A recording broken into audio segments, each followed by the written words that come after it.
Sino ang nag-enjoy noong Easter, nung nakaraang linggo? Ang ganda ng Easter, di ba? Yun ang pinakamalaking Sunday service sa kasaysayan ng ating simbahan. At yun din ang pinakamainit na Sunday na naranasan natin dito. Kaya sino ang nagpapasalamat para sa aircon ngayon? Ako, thankful talaga ako. Sige, itutuloy ko na. Bale, yung tinuro ko last week. May natatandaan ba sa inyo kung ano yon? Ayos, 7 pala kayo. Sisiguraduhin kong ibubuhos ko ang oras at lakas ko sa sermon na ito gaya ng ginawa ko para sa inyong 7. Basically, ang point ng message ko last week ay ito. Ang Diyos ay laging kamukha ni Jesus. Walang magkaibang Diyos sa Old Testament at New Testament. Hindi bipolar ang Diyos. Hindi dahil dumating si Jesus ay bigla na lang lumambot ang puso ng Diyos. Ang Diyos ay si Jesus at noon pa man kamukha na niya si Jesus. Siguro ang interpretation lang natin ang mali o yung impluensya ng kultura. Kahit ang mga prophet sa Old Testament, tiningnan nila ang Diyos gamit ang lens ng kultura nila noon. Pero ang totoo, ang Diyos ay laging katulad ni Jesus. Kung hindi natin ito maiintindihan, pwedeng maapektuhan ang ating theology o yung pananaw natin sa Diyos sa paraang negative na hindi naman talaga yun ang gusto niya. Kaya itutuloy ko ito sa pagtalakay sa isa sa pinakamahirap na phrase sa Bible. Kung hindi mo maiintindihan ang kahulugan nito, sana habang nagpre-preach ako ngayon, magkaroon kayo ng lights on moment. Lumaki ako sa church pero inabot ako ng ilang dekada bago ko talaga naintindihan ang scripture na ito. Kaya umaasa ako na hindi lang bagong theology ang matututunan nyo ngayon. Sana ay maitama ang inyong pananaw sa Diyos at higit sa lahat mahubog kayo bilang tao at matulungan kayo sa inyong daily life. Tingnan natin ang Matthew nung nasa krus si Jesus. Chapter 27, verse 45. Sinasabi rito, mula tanghaling tapat hanggang 3:00 ng hapon, nagdilim sa buong lupain. Bandang 3:00, sumigaw ng malakas si Jesus, Eli, Eli, lema sabachthani, na ang ibig sabihin ay, Diyos ko, bakit mo ako pinabayaan? Nang marinig ito ng mga nakatayo roon, sabi nila, tinatawag niya si Elias. Agad na tumakbo ang isa sa kanila at kumuha ng sponge. Binasa niya ito ng wine vinegar, inilagay sa staff at ipinainom kay Jesus. Sabi naman ng iba, hayaan niyo siya. Tingnan natin kung darating si Elias para iligtas siya. At nang muling sumigaw si Jesus ng malakas, malamang ay yun ding parehong sinabi niya, nalagutan na siya ng hininga. Ang title ng message ko ngayon ay ito, Bakit mo ako pinabayaan?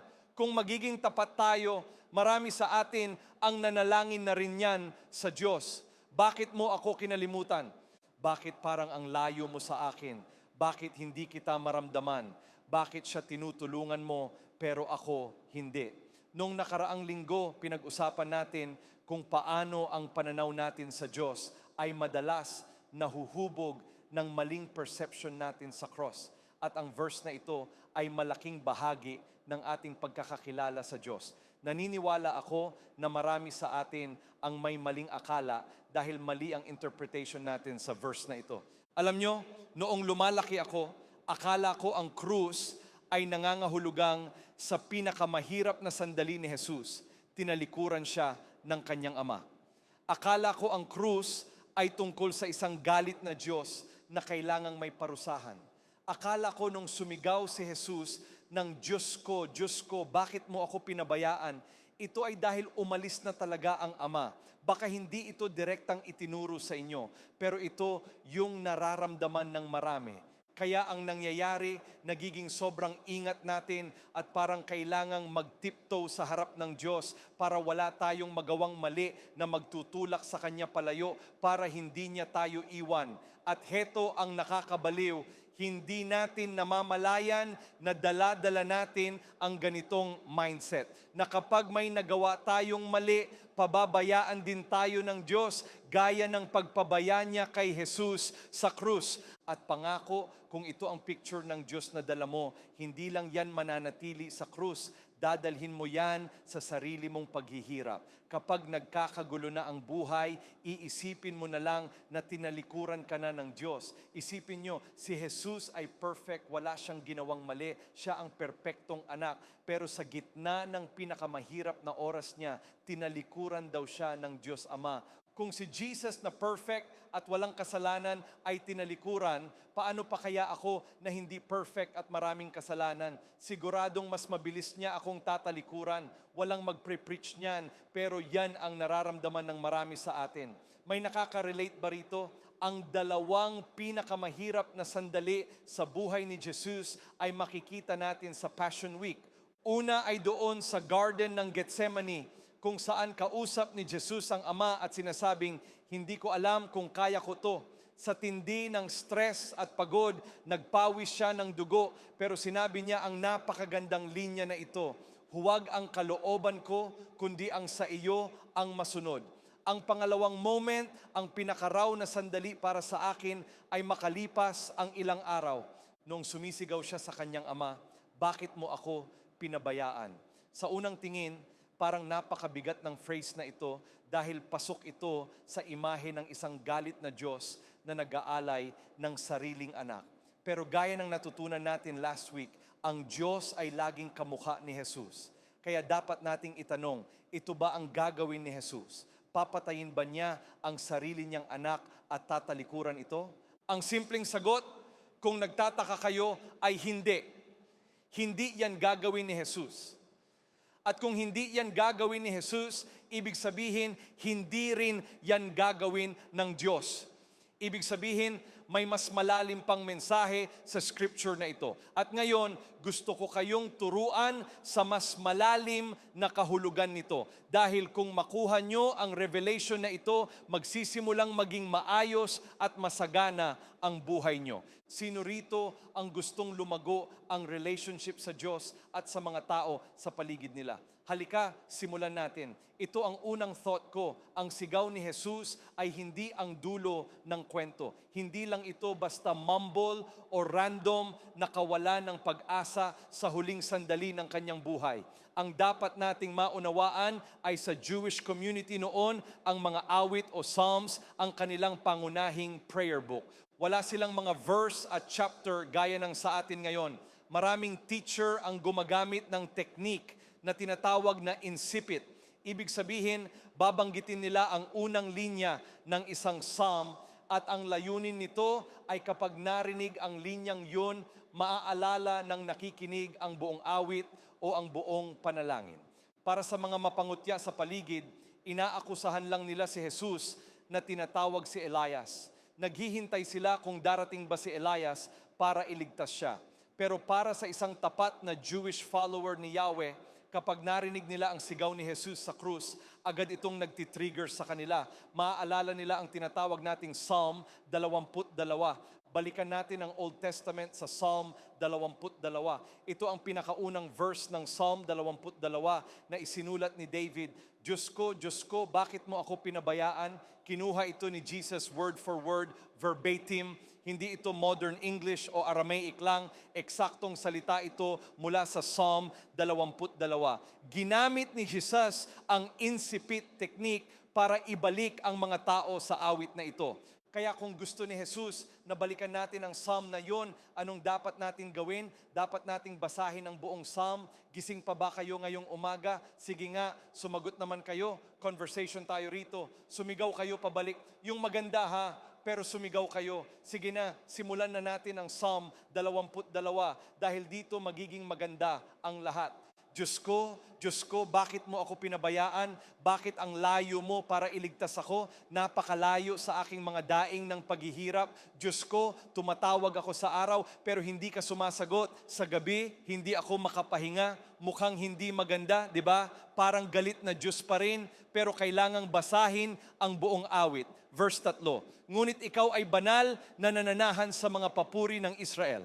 Sa'yo nagtiwala ang aming mga ninuno. Nagtiwala sila at iniligtas mo sila. Sa'yo sila dumaing at sila'y naligtas. Nagtiwala sila at hindi nabigo. Ngunit ako'y isang uod at hindi tao, hinahamak ng lahat at kinamumuhian ng mga tao. Nagpatuloy si David sa sumunod na mga verse. Tumalon tayo sa verse 12 dahil makikita nyo rito ang mga parallel sa karanasan ni Jesus sa hinaharap. Sabi niya sa verse 12, maraming toro ang nakapaligid sa akin, ang malalakas na toro ng Bashan ay pinaliligiran ako. Parang mga leong umuungal na nananakmal ang kanilang mga bibig laban sa akin. Ako'y parang tubig na ibinubuhos. Ang lahat ng buto ko ay nagkahiwa-hiwalay. Naaalala nyo noong sinaksak ng Roman soldier si Jesus sa tagiliran, dugo at tubig ang lumabas. Ang puso ko ay parang wax. Natutunaw ito sa loob ko. Ang aking bibig ay tuyong-tuyo na parang basag na palayok. Ang dila ko'y nakadikit sa ngalangala. Naaalala nyo nung inalok siya ng wine vinegar? Hindi uminom si Jesus, kaya tuyong-tuyo ang dila niya. At heto pa ang mas malinaw sa verse 16, pinaliligiran ako ng mga aso, isang pangkat ng mga masasamang tao ang nakapaligid sa akin. Binutas nila ang aking mga kamay at mga paa. Ang lahat ng buto ko ay nakikita na. Dahil sa mga latay sa kanyang likod, litaw na ang kanyang tadyang. Pinagtatawanan at tinititigan siya ng mga tao. At heto pa, pinaghati-hatian nila ang aking mga damit at pinagsapalaran ang aking kasuotan. Pamilyar ba sa inyo to? Literal na ito ang naranasan ni Jesus sa krus. Verse 11, handa na ba kayo? Sabi rito, ngunit ikaw, Panginoon, huwag kang lumayo sa akin. Ikaw ang aking lakas, magmadali kang tulungan ako. Iligtas mo ako sa tabak, ang aking mahalagang buhay mula sa kapangyarihan ng mga aso. Iligtas mo ako sa bibig ng leon. Iligtas mo ako mula sa mga sungay ng mababangis na toro. Ipahahayag ko ang iyong pangalan sa aking mga kababayan. Sa gitna ng kapulungan ay papupurihan kita. Kayong natatakot sa Panginoon, purihin niyo siya. At pagdating natin sa verse 24, makinig kayo, dito nagtatapos ang psalm. Si Jesus ay wala ng sapat na lakas o hininga para bigkasin ang buong psalm 22. Medyo busy siya doon, di ba? Kaya ang sinabi lang niya ay ang unang linya, alam na ang mga makakarinig ay maiisip ang buong chapter. Diyos ko, bakit mo ako pinabayaan? Parang galit na Diyos na tinalikuran ng anak hanggang sa mabasa mo ang verse 24, sapagkat hindi niya hinamak o minaliit ang paghihirap ng nagdurusa, hindi niya ikinubli ang kanyang mukha sa kanya, kundi dininig ang kanyang pagdaing. Sinasabi ni Jesus, hindi lang sa mga tao roon, kundi sa buong kasaysayan, na hindi siya tinalikuran ng isang galit na Diyos. Nagde-declare siya tungkol sa kanyang identity at relasyon sa Ama. Inaanunsyo niya na habang nasa gitna siya ng paghihirap, hindi nagtago ang Diyos. Ginamit ni Jesus ang unang verse para damayan tayo sa ating sakit, pero itinuro niya ang buong psalm para patunayang kasama niya ang Diyos. Kung ang maririnig mo lang ay ang unang sigaw, mamimiss mo ang tagumpay sa dulo ng awit. Na nagdadala sa akin sa pangalawang thought, hindi iniwan ng Ama ang anak sa krus. Kailangan niyong marinig ito. Totoo ang krus. May tunay at masakit na paghihirap sa krus, pero walang abandonment doon. Kung maniniwala tayong iniwan ng Ama si Jesus, gagawa tayo ng maling picture ng Trinity na hindi naman pwedeng mangyari. Tingnan natin ang 2 Corinthians. Sinabi ko na ito last week sa chapter 5, verse 11. Ang Diyos ay kay Kristo na pinakikiisa ang mundo sa kanyang sarili. Para sa marami, kailangan nyo itong baguhin sa theology nyo. Ibig sabihin, hindi nasa langit ang Ama na umiiling lang habang si Jesus ay pinaparusahan para sa atin. Ibig sabihin, ang Diyos ay nandoon sa mga pako. Nandoon siya sa mga korong tinik. Nandoon siya sa kadiliman kasama ang anak para ibalik ang mundo sa kanya. Ang krus ay hindi kwento ng isang amang wala sa tabi ni Jesus. Kwento ito ng Diyos kay Kristo na ginagawa ang mahirap na trabaho ng reconciliation sa sangkatauhan. Hindi lumabas ng kwarto ang Ama noong nagdilim na. Siya ang nagpapatatag sa buong sitwasyon at dapat nitong baguhin ang pag-unawa natin sa purpose ni Jesus. John 3:17, isang verse pagkatapos ng pinakasikat na verse sa Bible, sabi rito, hindi sinugo ng Diyos ang kanyang anak sa mundo para hatulan ang mundo, kundi para iligtas ang mundo sa pamamagitan niya. Rescue ang pangunahing layunin ng Diyos. Kung pagliligtas ang goal niya, bakit niya iiwan ang tagapagligtas sa gitna ng misyon? Kung iniwan ng Ama ang anak, ang krus, ay hindi na tungkol sa rescue, kundi tungkol sa rejection. Pero sinasabi ng verse na ito na laging tungkol sa salvation ang lahat. Ang paghatol ay nangangailangan ng distansya, pero ang pagliligtas ay nangangailangan ng isang amang nananatili hanggang sa huli. Anuman ang sabihin natin sa krus, hindi natin pwedeng sabihin ipinakita nito ang Diyos bilang isang galit na hukom. Hindi po. Sabi ni Jesus, salvation ang misyon at ang misyong iyon ay nangangailangan ng unbreakable union ng Ama at ng Anak. Dito na papasok ang pangatlo kong point at dito na tayo magsisimulang tamaan. Ang katahimikan ay hindi nangangahulugang pag-iwan. Naglalatag lang ako ng theological foundation, tapos tatamaan ko na kayo sa ating mga personal na issue. Ready na ba kayo? Inihahanda ko pa lang ang foundation. Kapag tinitingnan natin ang krus o ang sarili nating buhay, madalas nating napagkakamalan ang silence bilang absence. Akala natin dahil hindi nagsasalita ang Diyos o hindi niya itinitigil ang sakit, ay wala na siya sa tabi natin. Pero may malaking pagkakaiba at dapat niyo itong itanim sa isip niyo sa pagitan ng ginagawa ng Diyos at ng pinahihintulutan niya. Kung paghahaluin natin ang dalawang ito, ang ginagawa niya at ang pinapayagan niya, mali ang magiging basa natin sa ating sakit at maling paghusga ang magagawa natin sa ating Ama. Ako ay isang tatay. Tatay ako ng 3 bata na tawagin nating world changers. At naaalala ko nung tinuruan ko silang mag-bike. Alam kong may ilan sa inyo na sasabihin, ay, hindi ako tinuruan ng tatay ko mag-bike. Naiintindihan ko yan. Marami sa staff ko, kami pa ni Kate ang nagturo sa kanila mag-bike kahit nasa 20s at 30s na sila. Naiintindihan ko at nakikisimpatya ako sa inyo. Pero balik tayo sa pagtuturo ng bike. Ang isang mahalagang bagay sa pag-aaral ng bike ay ito, matutumba ka talaga. Hindi mo maiiwasan yon habang nag-aaral ka ng balance. Bilang tatay, kailangan kong hayaan ang anak ko na matumba para matutunan niyang mag-balance. Hindi ko ipinagdarasal na matumba siya. Hindi ako nakatayo lang doon at natutuwa. Naaalala ko, nung katatapos lang ng Pasko, binilhan namin sila ng bike. Nagpunta kami sa park at hinawakan ko sila. Tapos itinulak ko ng kaunti. Tinulak ko siya at ayun, natumba siya. Hindi naman ako naupo doon at nagsabing, ayan, natumba ka, sana masaktan ka pa para sa lahat ng pagsuway mo. Alam kong matutumba siya. Pero bilang tatay, ang puso ko ay nasasaktan para sa kanya.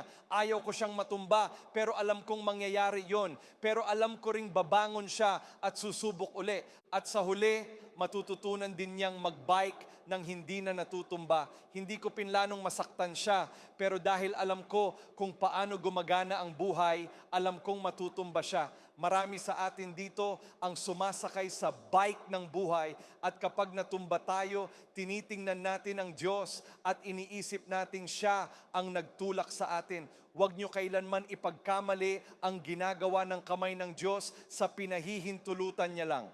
Tingnan natin ang Lamentations 3:33, sapagkat hindi niya kagustuhang magdala ng pighati o lungkot sa sinuman. Sabi sa ibang version, hindi siya nagpaparusa mula sa kanyang puso. Dapat maging pundasyon natin ito. Dahil ibig sabihin, kahit may pighati sa krus, hindi ito nanggagaling sa hangarin ng puso ng Ama. Hindi niya ikinatutuwa ang sakit. Dinaranas niya ang sakit kasama ang kanyang anak. Tumutugma ito sa sinabi ni James na binasa ko last week, kapag tinutukso, huwag sabihing tinutukso ako ng Diyos dahil ang Diyos ay hindi matutukso ng masama at hindi rin siya nanunukso sa sinuman. Kung hindi tayo matutukso ng Diyos sa masama, bakit natin iisiping siya ang source ng kasamaang ginawa kay Jesus sa krus? Hindi ang Diyos ang nag-imbento ng kalupitan.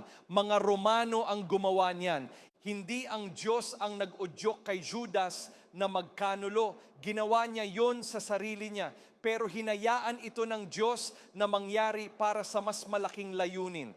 Ngunit makinig kayo, hindi kailanman naging author ng kadiliman ang Diyos. ipinaalala sa atin ni James na ang bawat mabuti at perpektong regalo ay galing sa itaas, mula sa Ama ng mga ilaw na hindi nagbabago. Dito tayo dapat tumayo na ang Diyos ang source ng mabubuting regalo. Siya ang Ama ng liwanag, hindi ang Ama ng mga anino o kadiliman. Sa krus, ang Ama ang good gift ng presence na pinahawakan ni Jesus. Amen? Hindi lahat ng nangyayari sa iyo ay nagpapakita ng tunay na puso ng Diyos para sa iyo. Ang iba ay bunga lang talaga ng ating sirang mundo. Ang ibang bagay ay resulta ng kasalanan ng tao o kaya ay spiritual warfare. Pinahihintulutan ng Diyos ang lahat ng nangyayari, pero ang pinapayagan niya ay hindi laging kapareho ng gusto niya. May mga narinig akong preacher na parang galit at sinasabi nilang dahil sa sovereignty ng Diyos, kalooban niya ang bawat masamang nangyayari sa mundo. Sinasabi nila na lahat, kahit ang mga krimen at pang-aabuso, ay gusto ng Diyos. Pero ang totoo, ang sirang mundo ay puno ng mga taong sirang din na gumagawa ng maling desisyon. At ang mga maling desisyong ito ay reflection pa rin ng pagmamahal ng Diyos sa atin. Paano? Dahil ang lahat ng ito ay resulta ng free will. Ang free will ay isang regalo ng Diyos sa mundo dahil mahal niya tayo. Hindi niya gustong magkaroon ng mga robot na sumasamba sa Kanya. Gusto niya ng mga taong gagamitin ang sariling puso at choice para sambahin siya. Gaya ng pagpayag ng Ama sa anak na magdusa sa krus para sa ating kaligtasan, baka hayaan ka rin niyang dumaan sa mga panahon ng katahimikan. Pero huwag mong hayaang lokohin ka ng katahimikan. Hinayaan ng Ama ang pagdurusa, pero hindi siya tumigil sa pagmamahal at hindi siya umalis sa tabi ng anak at hindi rin siya aalis sa tabi mo. Dito na tayo sa fourth point at dito na talaga magiging personal. Huwag mong hayaang ang kasinungalingan ng pag-iwan ang humubog sa paningin mo sa Ama. Kung ang theology mo ay nagsasabing iniwan ng Diyos si Jesus noong naging mahirap na, iisipin mo ring iiwan ka niya kapag nagkagulo na ang buhay mo. Basahin ko uli para tumimo. Kung naniniwala kang iniwan ng Diyos si Jesus sa gitna ng hirap, iisipin mo ring iiwan ka niya sa sarili mong hirap. Kung maniniwala akong kayang talikuran ng Diyos ang anak, kapag ako na ang nagdurusa, natural na iisipin ko na ganun talaga ang Diyos. Bubuo ako ng pananaw na ang Ama ay malayo, tahimik at kahina-hinala. Kapag nakikita ko ang sirang marriage, sakit o depression, iisipin ko, ginawa niya yun kay Jesus, kaya malamang ginagawa niya rin sa akin ngayon. May mga naririnig akong nagpre-preach na ang sakit daw ay galing sa Diyos para turuan ka ng leksyon. Hindi po. Hindi nagpapadala ng sakit ang Diyos sa tao. Ang sakit ay galing sa impyerno. Hinahayaan ba niya? Oo. Ginagawa ba niya? Hindi. May pagkakaiba yon. Tingnan natin ang katotohanan sa New Testament na sumasalungat sa ideya ng abandonment. Hebrews 13:5, hindi kita iiwan, hindi kita pababayaan. Hindi ito suggestion lang, ito ay bahagi ng character ng Diyos. Ang hindi ay talagang hindi. Hindi niya sinabing, stay ako hanggang sa dumilim ng sobra, tapos aalis na ako. Sabi niya, hindi kita iiwan. Pangako rin ni Jesus sa Matthew 28:20, kasama niyo ako laging hanggang sa katapusan ng panahon.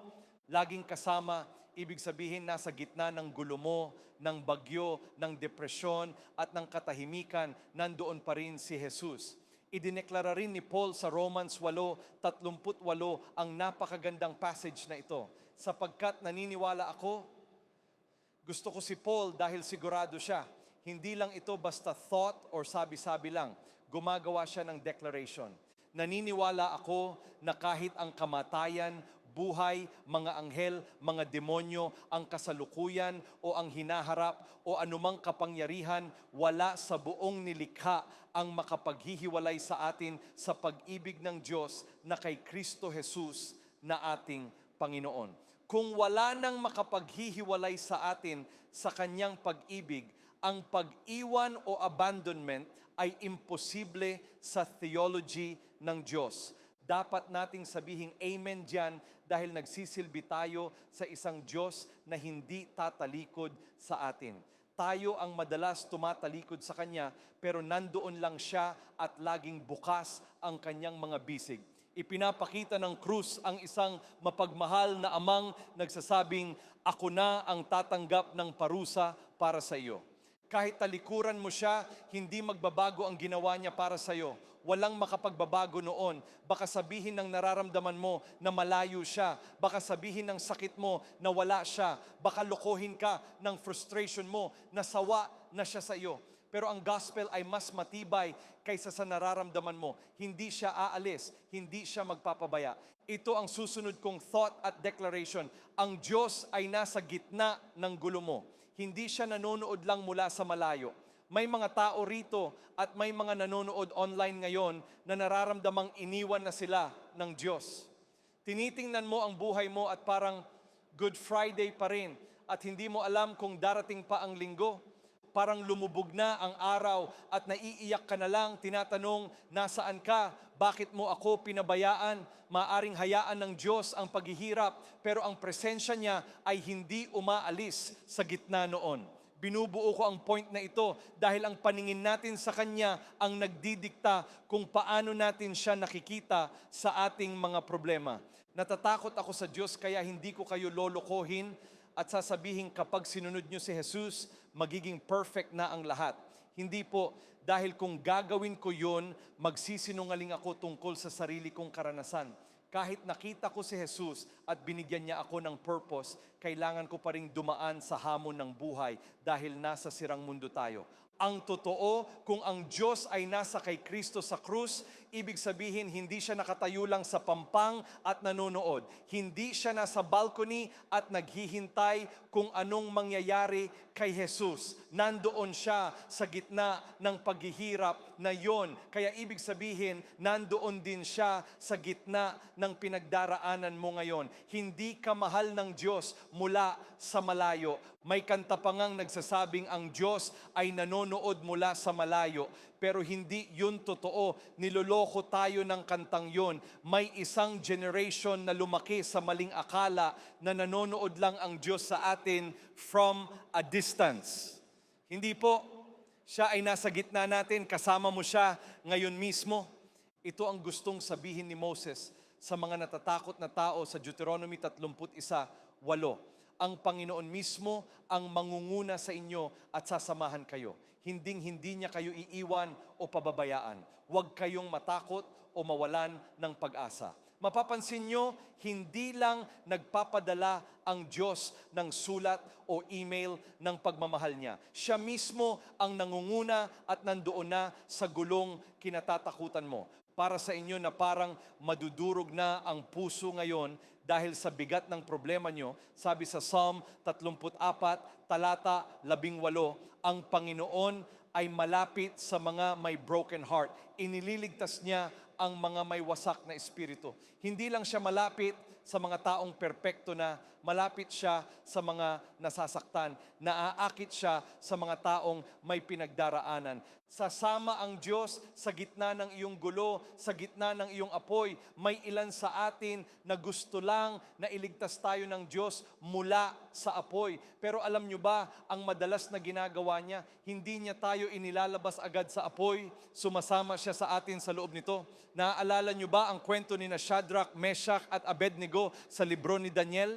Hindi sila yumukod sa Diyos-Diyosan, kaya itinapon sila sa apoy. Kung hindi nyo alam ang dulo, iisipin nyo, anong ginagawa ng Diyos? Dapat pinoprotektahan niya sila. Sobrang tindi ng apoy na pati yung mga nagtapon sa kanila ay namatay. Pero noong nandoon na sila sa loob, hindi sila kinuha ng Diyos palabas agad. Si Jesus mismo ang bumaba sa loob ng apoy at sumama sa kanila. Baka kailangan nating baguhin ang ating panalangin. Imbes na, Diyos ko, ilabas mo ako sa apoy na ito, sabihin natin, Diyos ko, magpakita ka sa gitna ng apoy ko. Ipakita mo sa akin kung nasaan ka rito. Maging pang-apat ka sana sa apoy ko ngayon. Nandoon siya. Kailangan lang natin siyang hanapin. Kung nararamdaman mong iniwan ka na ngayon, gusto kong sabihin, hindi pa tapos ang Diyos sa kwento mo. Hindi niya iniwan si Jesus sa krus, hindi niya iniwan si Jesus sa libingan, at hindi ka rin niya iiwan sa lambak na kinalalagyan mo. Siya ang Diyos na nananatili. Marami sa inyo ang nakakaalam na ng kwento ko, pero marami ring bago rito sa church. Nung 22 years old ako, nag-asawa ako. 9 weeks pa lang kaming kasal noong Pebrero 4, 2007. Bigla na lang may nangyari sa asawa ko, sa puso o utak niya.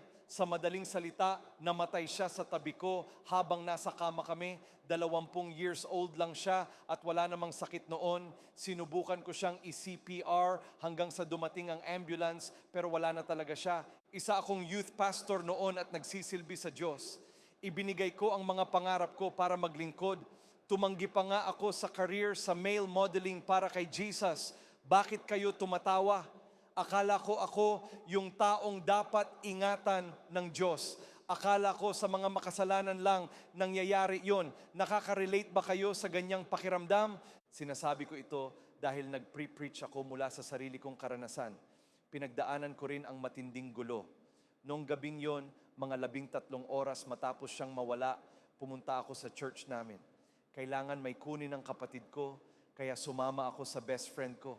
Pumasok ako sa building, naupo sa piano at nagsimulang tumugtog. Doon ko naramdaman ang presensya ng Diyos. Nagsisimula na akong ma-frustrate at magtanong sa Diyos, bakit? Bakit ako? Ginagawa ko naman ang lahat ng tama. May mga kilala akong 10 tao na sa tingin ko dapat nangyari ito sa kanila, imbes na sa akin. Ganyan ba ang nararamdaman nyo ngayon? Pero may nangyari noon, binigyan ako ng Lord ng vision ng 2 option, maging victim o maging victor sa sitwasyong yun. Hindi ko narinig ang audible voice ng Diyos, pero parang sumisigaw siya sa espiritu ko.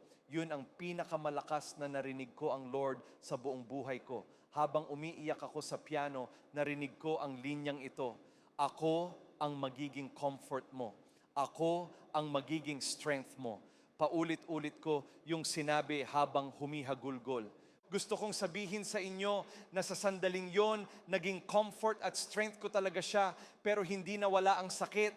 At ito yung tension na nararanasan natin sa Diyos. Paanong magiging comfort at strength natin siya, pero hinahayaan niya tayong masaktan? Hindi ba dapat protektahan tayo ng isang mapagmahal na Ama mula sa sakit? Hinayaan ako ng Diyos na dumaan sa sakit na yun dahil naging comfort at strength ko siya sa season na yun. Hindi ako sumuko, lumaban ako, ipinaglaban ko ang peace at lalo akong lumapit sa Diyos sa paraang hindi karaniwang ginagawa ng isang 22-year-old.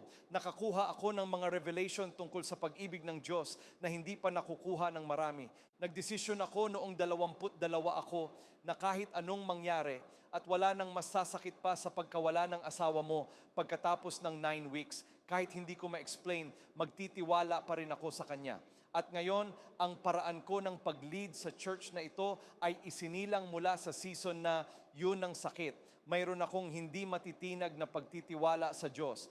Hindi dahil iniligtas niya ako mula sa sakit, kundi dahil sumama siya sa akin sa gitna ng sakit ko. Binigyan niya ako ng comfort, strength, at peace, at sinamahan niya ako sa bawat hakbang.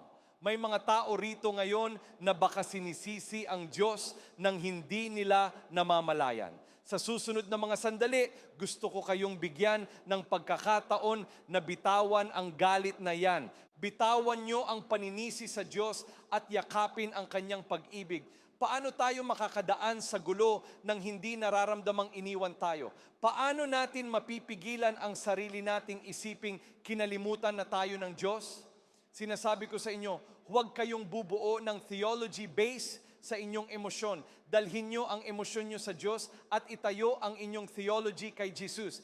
Bibigyan ko kayo ng mabilis ng 5 bagay na pwede nyong gawin para hindi kayo maniwala sa kasinungalingang iiwan kayo ng Diyos. Una, manalangin ng tapat at bukas. Di ba ang ganda na hindi itinago ni Jesus ang sakit niya sa krus? Mayroon tayong tagapagligtas na kapag sinabi nating hindi mo alam ang sakit ko, sasabihin niya, nakita mo na ba ang kwento ko? Alam ko ang sakit mo. Hindi itinago ni Jesus ang sakit niya, sumigaw siya.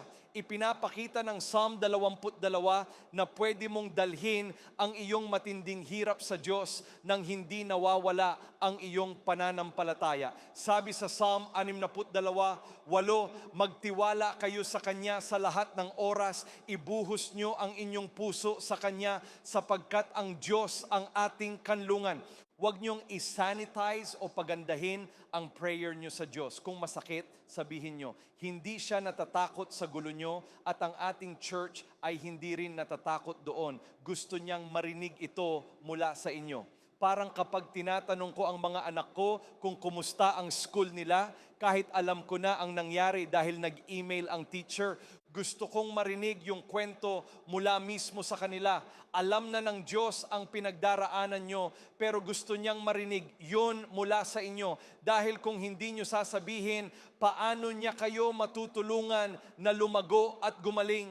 Ang gagamutin lang ng Diyos ay ang mga bagay na pipiliin mong ipakita sa Kanya. Gentleman ang Diyos, hindi Kanya pipiliting gumaling kung ayaw mo. Sinasabi ko sa inyo, siya ay isang tatay na gustong makinig sa inyo. Alam kong weird to sa iba dahil wala silang tatay na gustong makinig sa kanila. Huwag niyong ipasa sa Diyos ang mga issue niyo sa inyong earthly father. Baka iniwan kayo ng tatay niyo, pero ang Diyos ay hinding-hindi gagawa niyan. Gusto niyang makinig sa inyo, kaya maging tapat kayo sa Kanya.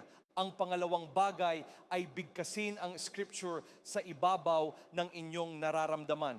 Kapag sinasabi ng emosyon mo na iniwan ka na, sagutin mo ito ng katotohanan. Banggitin mo ng malakas ang mga verse na binasa ko. Hinding-hindi kita iiwan, lagi kitang kasama at walang makapaghihiwalay sa atin sa pag-ibig niya. Kailangan mong ipahayag ang scripture sa buhay mo dahil ito ang totoo. Gusto ko ang Psalm 42, 5, bakit ka nanlulumo o aking kaluluwa, bakit ka nababagabag sa loob ko? Parang kinakausap natin ang sarili nating soul, di ba? Yung moment na tinatanong mo ang sarili mo kung bakit ka ganun mag-react. Pagkatapos, binabago ng psalmist ang tono mula sa pagtatanong tungo sa pag-uutos sa kanyang soul. Sinasabi niya, umasa ka sa Diyos sapagkat pupurihin ko pa siya ang aking tagapagligtas at aking Diyos. Iniuutos niya sa kanyang soul kung anong dapat gawin. Kahit masama ang pakiramdam o nanlulumo, ipapahayag ko ang katotohanan ng Scripture sa ibabaw ng aking emosyon. Magsabi naman kayo ng amen dyan.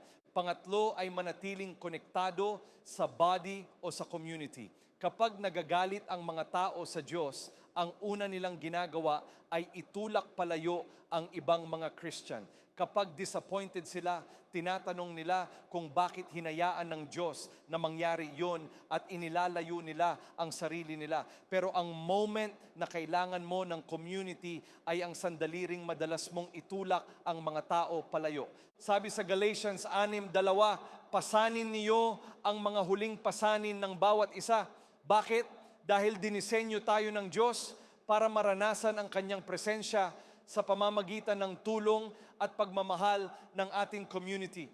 Huwag mong itulak palayo ang iyong church, lalo mong ilapit ang iyong sarili. Kung may pinagdaraanan kayo ngayon, hindi kami natatakot dyan. Marami ng kakaibang kwento ang nakita namin ni Kate, kaya welcome kayo rito. Pang-apat, kailangan nating tingnan ang delay na may kasamang pag-asa. Ang katahimikan ng Diyos ay hindi ebidensya ng kanyang pag-absent. Ang Psalm 22 ay nagsimula sa pakiramdam na malayo ang Diyos, pero nagtapos ito sa isang panalangin dininig. Sabi sa Lamentations 3:25, ang Panginoon ay mabuti sa mga umaasa sa Kanya, sa taong humahanap sa Kanya. Hindi dahil wala pang sagot ay umalis na ang Ama. Baka hindi pa tayo handa para sa sagot o may mga bagay na ginagawa ang Diyos sa background na hindi natin nakikita. Dito tayo dapat magtiwala sa Panginoon ng buong puso at huwag umasa sa sariling pag-unawa. Dahil kung susubukan nating intindihin lahat, mababaliw lang tayo. Ang tanging settle sa isip ko ay Diyos ko, hindi ko maintindihan, pero nagtitiwala ako. Nawalan man ako ng trabaho, nagtitiwala ako sa iyo. Inilalagay ko rito ang aking faith kahit malabo ang lahat. At ang huling bagay ay ito, kung ayaw mong maniwala sa lie ng abandonment, ititig mo ang iyong mga mata kay Jesus. Sabi sa Hebrews 12, ititig ang paningin kay Jesus, ang nagpasimula at nagpapakinis ng ating pananampalataya. Inuulit ko, kung gusto mong kilalanin ang Ama, tingnan mo si Jesus. Kung gusto mong malaman kung mahal ka ng Ama, tingnan mo ang mga taong minahal ni Jesus. Minahal niya ang prostitute, ang mamamatay tao, at ang ketongin. Minahal niya rin pati ang mga religious leader na gustong pumatay sa kanya. Pinatawad niya sila. Hindi lang namatay si Jesus para sa mga makasalanan, namatay din siya para sa mismong mga taong nagpako sa kanya. Yan ang puso ng ating Diyos Ama. Hindi ipinapakita ni Jesus ang isang Diyos na nang iiwan sa gitna ng sakit. Ipinapakita niya ang isang Diyos na bumababa sa ating sakit para ibalik tayo sa Kanya. Kaya kung naniwala ka sa lie tungkol sa Diyos, makinig ka. Kung akala mo ang katahimikan niya ay rejection o ang paghihirap mo ay parusa o ang hindi pagsagot sa prayer mo ay pag-alis niya, mali po yun. Ang krus ay hindi nagpapakita ng amang nang iwan. Nagpapakita ito ng Diyos na pumasok sa ating pagdurusa para iligtas tayo. Hindi niya itinago ang mukha niya. Hindi siya umalis. Hindi kanya iniwan. Malapit siya at sasamahan kanya. Sasamahan kanya sa iyong gulo. Pero dahil mahal kanya, hindi kanya hahayaang manatili doon. Alam niyo ba kung ano ang madalas na laman ng ating gulo? Ito ay ang kasalanan. At kahit na mayroon tayong mapagmahal na Ama, huwag kayong masanay sa kasalanan dahil ang sabi sa Romans, ang dulo nito ay kamatayan. Para itong matamis na lason, masarap sa simula, pero unti-unti kang pinapatay. Ang kasalanan ang naghihiwalay sa atin sa Diyos, pero dahil sa ginawa ni Jesus sa krus, gumawa siya ng paraan para makalapit tayo sa Ama. Ngayon, hindi mo kailangang patunayan ang sarili mo sa Diyos dahil hindi ka naman magiging sapat. Hindi mo rin kailangang bilhin ang daan papasok. Ang tanging maibibigay natin sa Diyos ay ang ating humility. Ang humility na nagsasabing, suko na ako sa paggawa ng mga bagay sa sarili kong paraan. Ayoko na sa kasalanang ito. Gusto ko ng relasyon kay Jesus. Patawarin mo po ako sa aking mga kasalanan. Yun lang yun, ang pagpapakumbaba ang pumapatay sa ating pride. Ang pride ay nagsasabing, hindi ko kailangan ng Diyos, pero ang humility ay nagsasabing, kailangan kita, Lord. At dyan kanya tatagpuin. Bago ko bigyan ang lahat ng pagkakataong tumayo at harapin ang Diyos para magpatawad, magpalaya ng galit at ayusin ang nararamdamang abandonment, gusto ko munang bigyan kayo ng chance na tumugon kay Jesus. Baka hindi mo pa nagagawang sumunod kay Jesus o humingi ng tawad sa Kanya. Ito na ang chance mo. Kung sinasabi mong, James, ako yan, hindi ko pa ito nagawa kailanman, o kaya naman, James, nagawa ko na to dati, pero lumayo ako dahil naging mahirap ang buhay. Hindi mahalaga kung ano ang nangyari noon. Ang mahalaga ay nandito ka ngayon at natutuwa ang Diyos. Kaya kung isa ka sa mga yan, sa pagbilang ko ng 3, itaas mo ang iyong kamay. Gusto kitang ipagdasal dyan mismo sa kinauupuan mo. Kung online ka man o nakikinig sa podcast, gawin mo rin yan dahil nakikita ka ng Diyos. 1, 2, 3. Itaas mo ang iyong kamay sa buong kwartong ito. Sinasabi mong, yes. Salamat sa mga kamay na yan. Sino pa ang magsasabi ng yes kay Jesus ngayon? Salamat sa inyo rito sa harap, sa gilid at sa likod. Nakikita ko kayo. Salamat. Pati ang mga nadoon sa bleacher sa dulo, nakikita ko kayo. Ngayon mismo, inilalapit kayo ng Ama sa Kanya. Sasabihin mo ba ang yes? Hindi sa akin, kundi kay Jesus. Isa pang moment, kung naghihintay ka pa, itaas mo na ang kamay mo dahil gusto kitang ipagdasal. Ngayon ang araw ng iyong kaligtasan. Salamat sa inyong mga kamay. Ngayon, kung itinaas mo ang iyong kamay, ilagay mo ito sa iyong puso. Ipagdarasal kita dyan mismo. Magdarasal tayo ng isang simpleng prayer na sumasalamin sa lahat ng sinabi ko ngayon. Sabayin niyo ako. Panginoong Jesus, lumalapit po ako sa iyo ngayon. Hinihiling ko na patawarin mo ang aking mga kasalanan.